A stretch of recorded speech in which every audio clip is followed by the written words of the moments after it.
Welcome back to a new season of the Lighting Your Way podcast. I could not be happier to start off season 7 with my guest, Damali Stansbury, MSW, LMSW. Damali is Guardian Nurses Extraordinary and multi-talented social worker. Grab yourself a drink, sit back, and enjoy our conversation. Welcome to the podcast, Damali Stansbury. It's good to have you here and be one of our first guests for the new season. Oh, thank you. Such an honor. Appreciate it. I hope you think that. Yeah, thank you. So I've been a little rusty. I've also been recovering from a little pneumonia. So I just, please, I'll apologize up front if I'm a little rusty. So I wanted to have you on because I think, Guardian Nurses is the majority of our folks are nurses.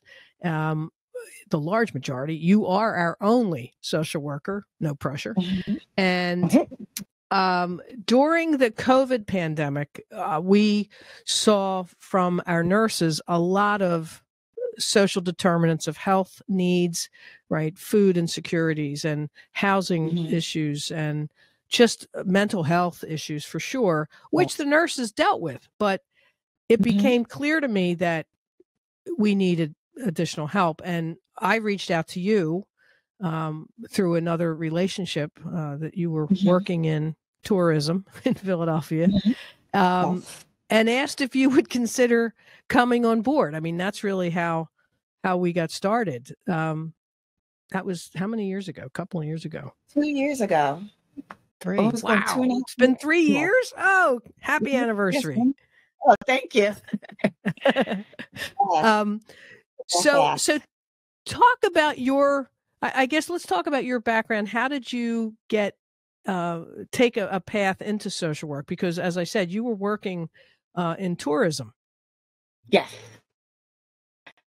So I was working in tourism, and that's my profession. It was my professional stage, but in my personal life, I was doing a lot of social work. I guess wouldn't say social work. I was doing a lot of community initiatives and also making sure that the needs of where I was residing, my church family, personal family, needs were being taken care of. So started out doing things for my church, whether it was community baby showers, food distributions, things for the youth in the area, Advent camp, and was enjoying doing that. And then a lot of times people would come up to me and said, "Have you ever thought about social work?" And I said, "No, I'm not really interested in that." Just to be honest, at that time, I only had one view of social work, which was working in DHS or Child Youth Protective Services. Okay. So I kept doing that. And then also I was a mother. So I was advocating for the needs of, my son in school and social wise and things that he needed to do. And then also, unfortunately, I had a parent that got sick. And so was helping out my mother and, deal with that as well, making sure my father's needs were met. So a lot of that came into play as doing social work duties. Okay. But I kept on shying away from it because I'm like, this is just my job. This is just what I do. I don't need a title to do that. Okay. Fast forward, was working, doing my own thing. And one of an acquaintance of mine said, I'm opening up this new agency and I think you would be a good benefit as working as a behavioral assistant with the youth and turning their needs around, working with them, all types of kids, behavioral concerns, autism, ADHD, PTSD, that sort of thing. And I kept on, again, shying away from it. I didn't want to do it. Finally, I did it. They told me I was doing it because, again, I'm a proud introvert and I like to do things behind the scenes. And they pushed me out there and said, "You're doing it and you're going to try it and you're going to see how good you are at it." So that's what I did. Okay. All right. They just put you in the role, whether all right, you're doing it. Yes. So they put me on the Okay. roll, and then was working with clinicians that were licensed clinicians. And soon they were asking me, what did I think about this? What type of behaviors were, triggers? What could I do to intervene? And they started treating me like I was part of their teammate, that I was their peer. And they said to me, have you ever thought about going to school for social work? Because you actually know all these things. And I said, no, I'm staying in my lane. This is what I do. And Oh, finally, the same person says, you're signing up for a master's in social work and you're going to do it. And I did it. And here wow. we are Wow. That from is great. 2019. That's great. So when you were in Yeah. the program, like, were there any misgivings? Like, what am I doing here? Um, yes, there were. It was a misgiving in terms of I was in class with my peers, students that were my son's age. Uh, So I was one of the right, older ones, seasoned. right. I was one of the seasoned students. Atta girl. Um, That's good. Seasons. Right. but the thing about it was it didn't feel like it was seasoned and non-seasoned. Everybody was there for the same thing and everybody got along and everybody was real Okay. close because we were a cohort. Okay. So Okay. that was a good thing about it. And when So you did like in nursing, when we do rotations, was there a rotation that like really resonated with you? Is that how social work school works? yeah, so we call it field work. And I did Okay. my field work employment based with the agency that I was working with, except my role now was as a clinician. So I Ah, had to okay. do the treatment plans, I had to Mm, do the assessments, and I had to do everything our clinicians do under the guise of a licensed clinical social worker.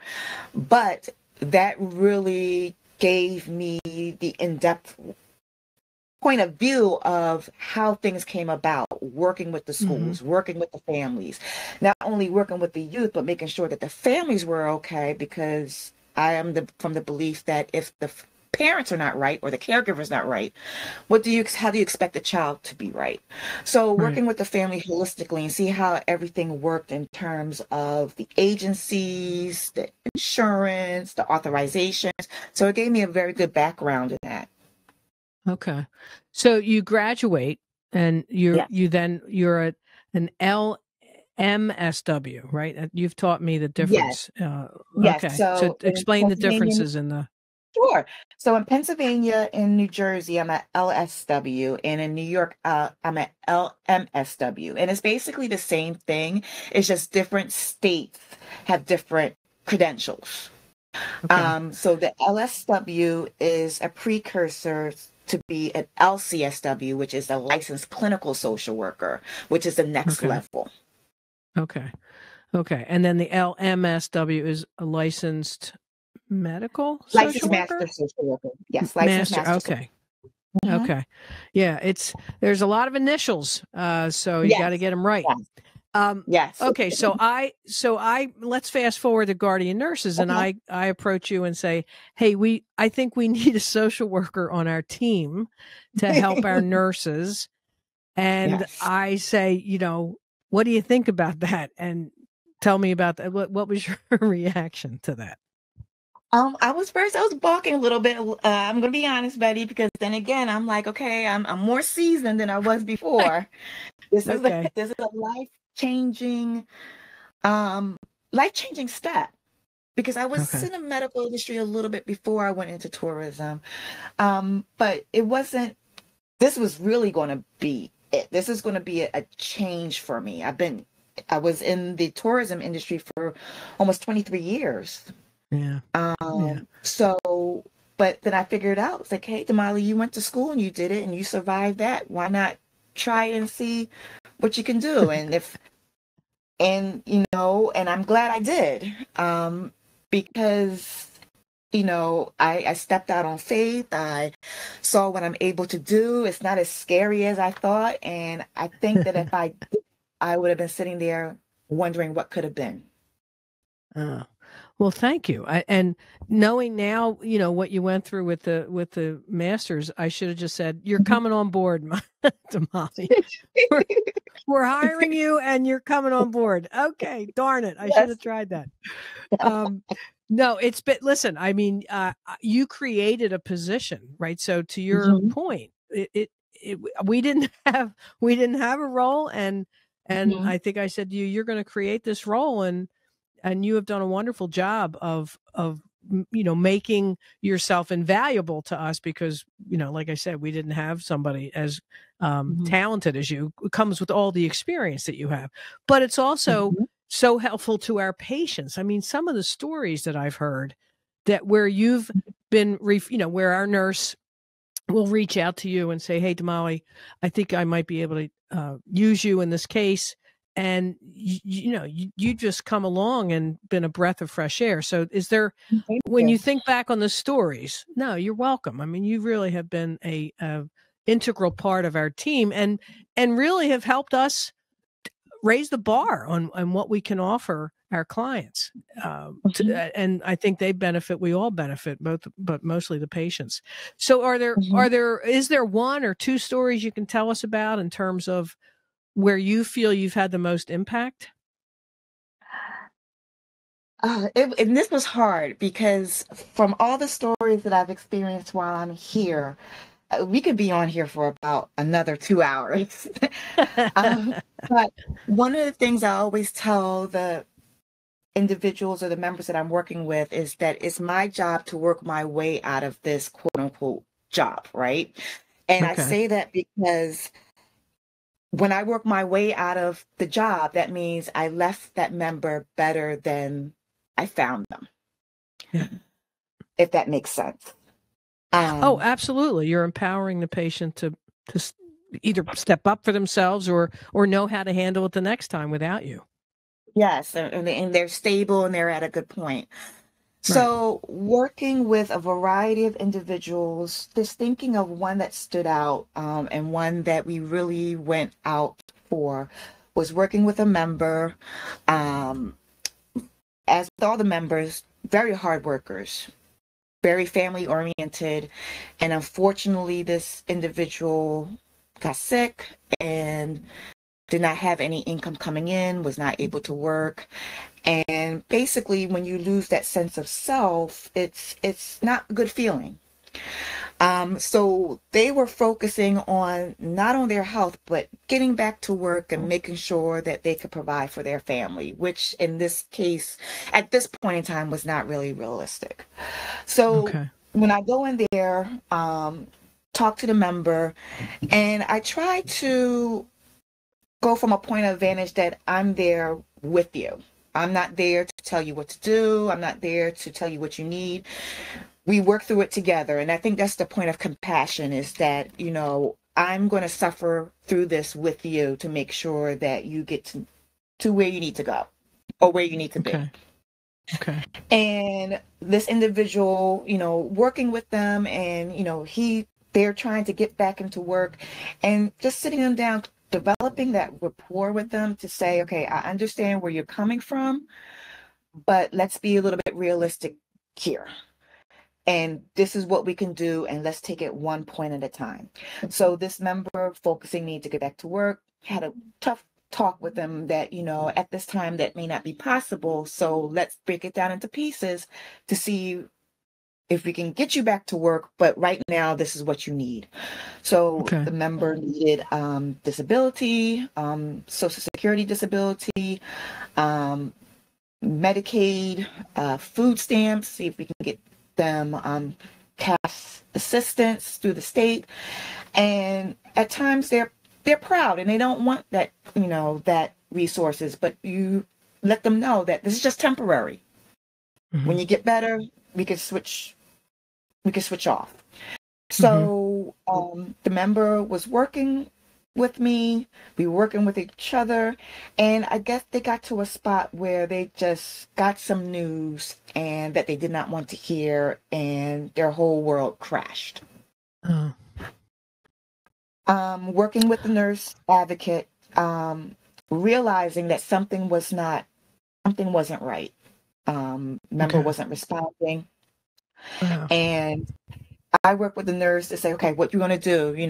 I rev up my car. We can shoot right down there. And when we didn't hear from him, we went down there. We went down there You went unannounced. to his home? Yep. And he came out, and it wasn't the point of that member was world crashing down, but they felt that they disappointed us. Oh. And they were shocked that Oh.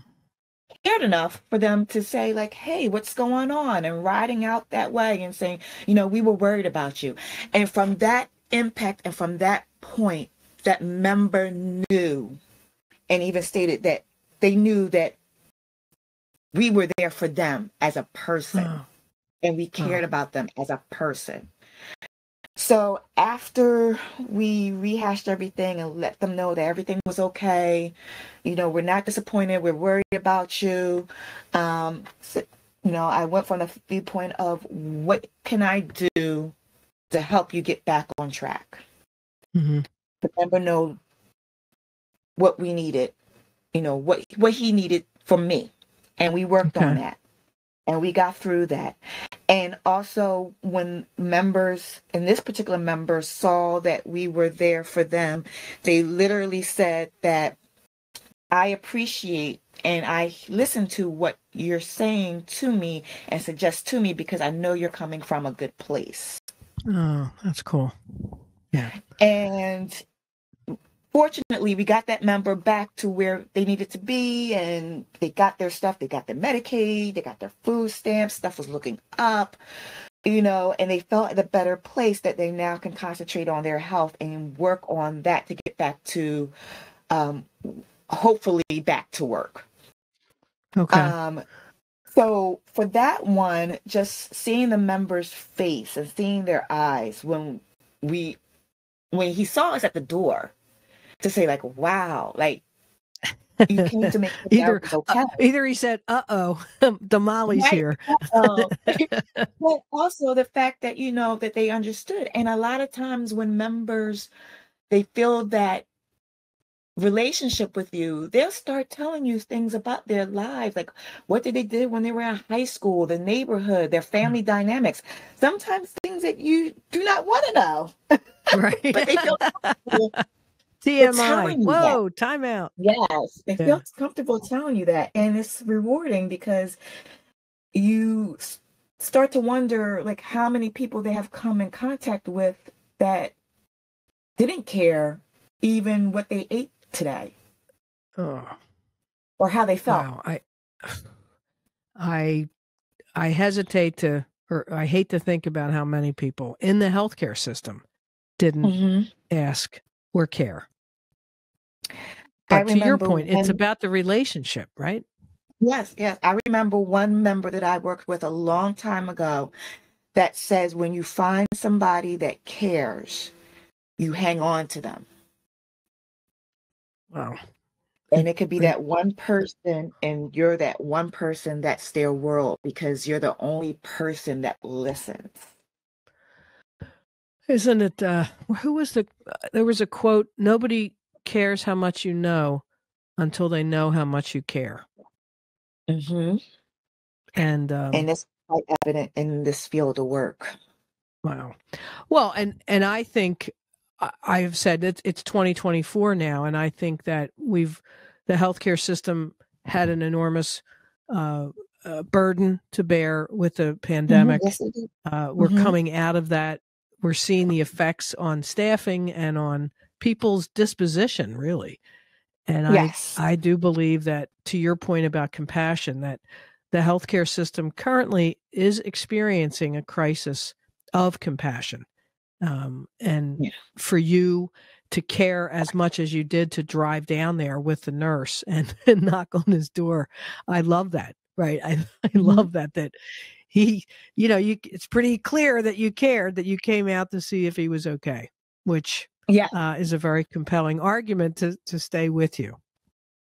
Yes. Yes, Wow. looking up the adjective or the looking up the word really of what compassion is, and I remember Oxford Dictionary said that compassion is the sympathetic pity and concern for the sufferings or misfortunes of others. But then when I really delve into it, it really means to suffer together. So Hmm. when you speaking to that member, speaking with that member is what can we do? How can I Hmm. help you? Um, Even caregivers, because all everyone needs a sense of normalcy, right?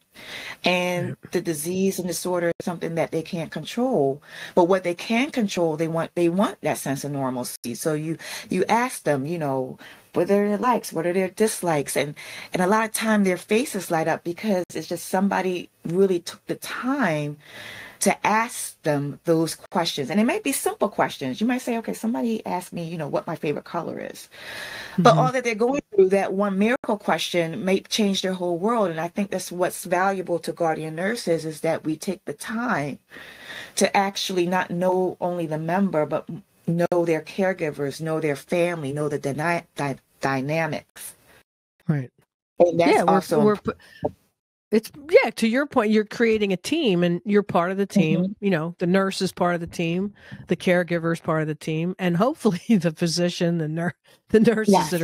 that are actually treating the patient are part of the team as well. But I think that Hmm. also speaks to the value of guardian nurses is that when we are with the clinical team that's actually treating Hmm. the patient, we can bring that information to them where they Yes. may not have the time that we do to say, "Hey, Mr. Smith was a pole vaulter in high school, and it's really important to him that Mhm. he gets back to working out or something." Right? I know that's Yes. uh, Hmm. a trite comparison, but I I I think that the value of what you do for us is to keep us, I don't want to say honest, but we're nurses, we're focused on the clinical. We do obviously think about the whole family and the impact, and because the model of this program is to be able to reach out, to be able to drive to the home Hmm. without concern about time, that Hmm.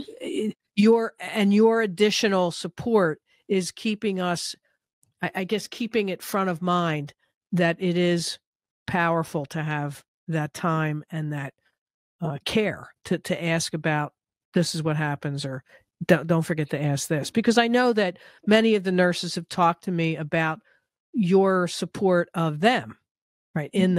in the role that they have, because sometimes it gets a little heavy to deal with someone who's got a life threatening diagnosis Yeah. or a family that's dysfunctional and can't help the patient like we'd like them to. Yes. Yeah. Yeah. Well, Definitely. so it's social worker month. Happy social worker month. Thank you. Thank you. Is there any sort of celebration being planned at Temple for the social work month, or do you go back? Are you involved in the alumni at all? But you know what? I have not been involved in the alumni, and I have not been back to Temple. There's a lot of things I'm trying to get back into, like my love of reading. I've Hmm. with all the systematic reviews and all the readings, I have not read for pleasure in a while. Yeah. So I have not seen, I know there was a couple of celebrations up in New York, but I had time conflicts. But yeah, there are some little celebrations going around for a social work month. So it's great that we're celebrated. Well, I think it's wonderful that you get a month. Not that Yeah, I'm saying nurses only get a week. I'm not yes, comparing, yes. but We had I a month think and a day. I We had right, right. we had a month I and a think it should day. be nurses and social worker year, because we are Yeah, the backbone of the healthcare system. So, yes, yes. Damali, thank you for taking a little time to share the impact that you Mhm. feel like you're having, because I certainly know that you're having the impact not only in our patients but on our team as well. So, thank you for all that you've done. Oh, thank you. And thank you for entrusting me to make this position as my own and work with such a great team and making sure that our members' needs are being met. It's wonderful. And you know that when you wake up every morning and you enjoy the job that you do, you know that you made the right decision. Well, I appreciate that. Thank you. I appreciate that. And, now that as we've had one social worker and we start to look at others, right? You've had an Hmm. impact on that as well. Hmm. So pretty soon, be careful what you wish for. You might have a team of social workers. Yeah, that's a good All thing, right. Thank though. you. Careful what you wish for. All right. Thank you so much for joining me. And again, happy Social Worker Month. Thank you, Betty. Appreciate it. Okay. Bye-bye. Bye-bye. If you have any questions that you would like us to address in a future episode, please email us at podcast@guardiannurses.com. That email again is podcast@guardiannurses.com. We would love to hear from you. Thank you for joining us this week. You can find the Lighting Your Way podcast on Apple Podcasts, YouTube, Spotify, and Stitcher. If you liked what you heard, tell a friend and leave us a review. You can learn all about Guardian Nurses Healthcare Advocates on our website, guardiannurses.com. So until next time, find some joy in your life, pet all the good doggies and kitties, and remember to tell your people that you love them. Take care.